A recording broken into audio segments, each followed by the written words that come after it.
اعوذ باللہ من الشیطان الرجیم بسم اللہ الرحمن الرحیم قال فما بال القرون الاولی قال علمها عند ربی فی کتاب لا یضل ربی ولا ینسیٰ۔ گفتگو جاری تھی سورہ طٰہٰ کی ترجمے کی، آیت نمبر 51، 52، 53، 54 کا ترجمہ ہم نے کرنا ہے۔ قال فما بال القرون الاولی، فرعون نے اعتراض کیا، پہلے سوال کیا قال فمن ربکما یا موسیٰ، بس تم دونوں کا اے ہارون اور موسیٰ، تم دونوں کا پروردگار کون ہے؟ اب قال فما بال القرون الاولی، آیت نمبر 48 نے کہا تھا، آیت نمبر 48 کیا ہے؟ انا قد اوحی الینا، جناب موسیٰ اور ہارون نے کہا کہ ہماری طرف وحی ہوئی ہے، انا قد اوحی الینا ان العذاب، کہ عذاب اس پر ہے جو انبیاء اور دین الہی وحی و نبوت کو جھٹلاتا ہے اور حق سے دوری، ان سے دوری اختیار کرتا ہے، ان کے لیے عذاب ہے۔ ٹھیک، یہ بھی بتا دیا تھا کہ رب انا رسول ربک یا انا رسول ربک، ہم ہیں تیرے رب کی طرف سے، جو تیرا بھی رب ہے، عالمین کا بھی رب ہے، ہمارا رب بھی رب ہے، اس کے رسول ہم ہیں۔ بس مبدأ انہوں نے، جناب موسیٰ اور ہارون نے معاد کا بھی ذکر کیا، توحید اور مبدأ کا بھی ذکر کیا کہ ربنا الذی آتا کل شیء خلقہ ثم ہدی، آیت نمبر 50 نے یہ کہا ہمارا رب وہ ہے جو ہر چیز کو خالق بھی ہے، خوبصورت بھی خلق کرنے والا ہے اور ہر چیز کی رہنمائی کرنے والا ہے تاکہ وہ ہدف تک پہنچے۔ ٹھیک، فرعون نے اعتراض کیا، بس کیسی حالت ہو چکی ہے گزشتہ امتوں کی کہ ان کے تو مجھے آثار نظر نہیں آتے، وہ کیسے زندہ ہوں گے، وہ کیسے زندہ ہوں گے؟ بس یہاں اعتراض یہ تھا، فرعون نے معاد کا انکار، معاد کا منکر تھا تو اس نے اعتراض یہ کیا، بس گزشتہ ادوار کی امتیں، انسان مر گئے، نابود ہو گئے، ان کے آثار تک نظر نہیں آتے، وہ کیسے زندہ ہوں گے، وہ کیسے زندہ ہوں گے؟ قال، جناب موسیٰ نے کہا علمہا عند ربی،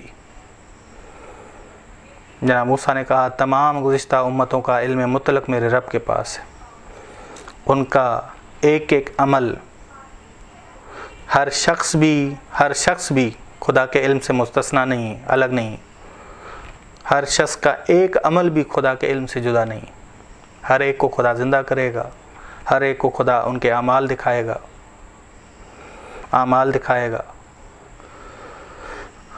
قال علمہا عند ربی، بس خدا نے کہا، حضرت موسیٰ علیہ السلام نے کہا علمہا، ان گزشتہ امتوں کا علم عند ربی، میرے رب کے پاس، ذرے ذرے کی ہر چیز معلوم، ان کے اعمال بھی پتہ ہیں، ان کے وہ بھی پتہ ہیں، فی کتابن، اور ان کے اعمال درج ہیں۔ اب فی کتابن سے مراد ہیں لوح محفوظ میں درج ہیں یا ان کے اعمال نامے میں درج ہیں، دو معنی لے سکتے ہیں آپ، لوح محفوظ میں یا اعمال نامے میں۔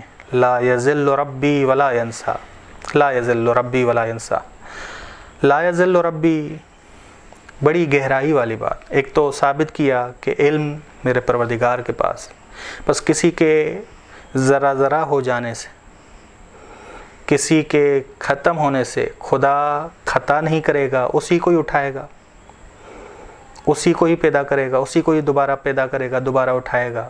یہ ذہن میں رکھیے، خدا خطا نہیں کرتا، نہ ہی خدا بھولتا ہے۔ پورا جواب دیا جناب موسیٰ نے، آگے بھی جواب دیں گے کہ الذی جعل لکم، جس نے پورا جہاں بنایا، بس اس کے لیے کیا مشکل ہے کہ مردے کو دوبارہ زندہ کرے، جو مر گیا ہے اسے دوبارہ اٹھائے، جو جہاں پہلے تھا ہی نہیں اسے بنایا، اب تو یہ تھا اور اس نے زندگی گزاری۔ ٹھیک، لا یضل ربی ولا ینسیٰ، لا یضل ربی، آپ اس دونوں جملوں کا سے مراد یہ بھی نہیں سکتے ہیں کہ یعنی بکل شیء علیم، یہاں لا یضل، لفظ یضل ضلال ابتدائی جہالت کی نفی کر رہا ہے۔ ہم شروع میں ایک چیز کے بارے میں جاہل ہوتے ہیں، پھر عالم ہوتے ہیں، بس ہم عالم ہوئے، لیکن ابتدائی جہالت ہماری ہے کہ ابتدائی جہالت ہماری تھی کہ ہم جاہل ہونے کے بعد عالم بنے۔ لا یضل ربی، نہ وہ خطا کرتا ہے، ابتدائی جہالت خدا میں ہے ہی نہیں۔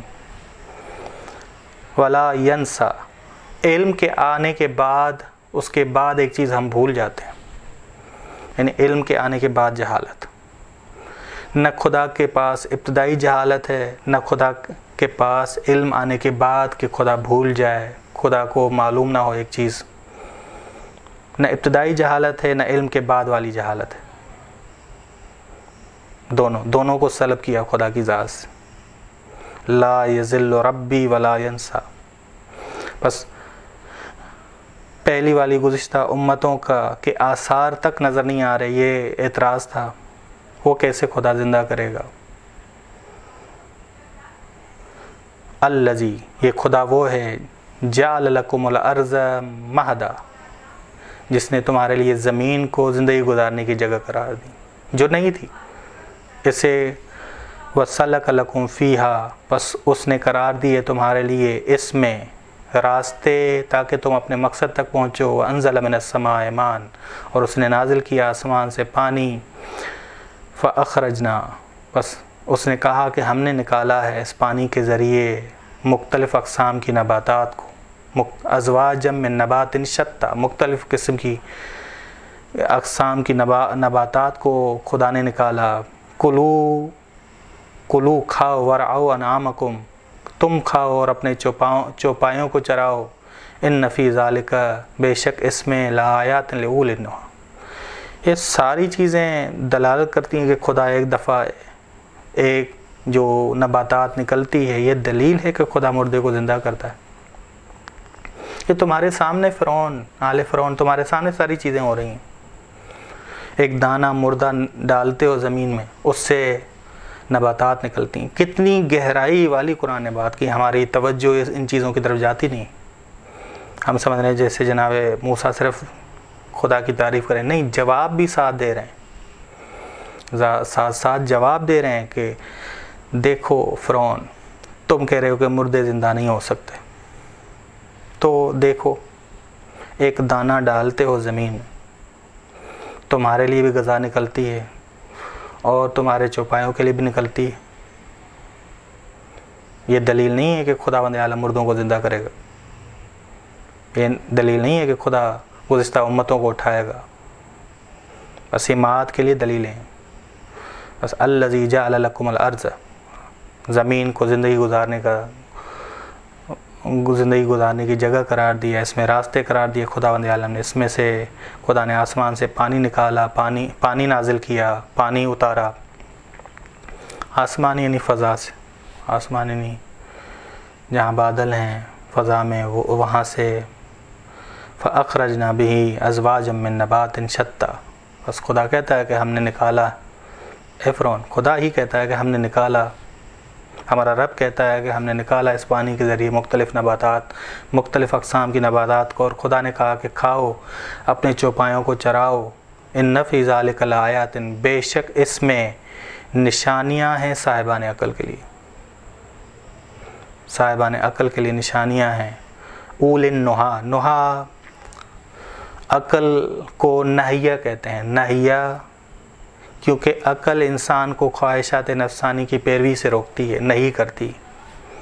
بس قرآن کو سمجھنے کے لیے عاقل قوم ہونا پڑے گا، اسی طرح نبی کو سمجھنے کے لیے، ائمہ کو سمجھنے کے لیے عاقل قوم ہونا پڑے گا، نہ کہ پاکستانی قوم، نہ کہ ایرانی قوم، نہ کہ لبنانی قوم، بلکہ لأولی النہی،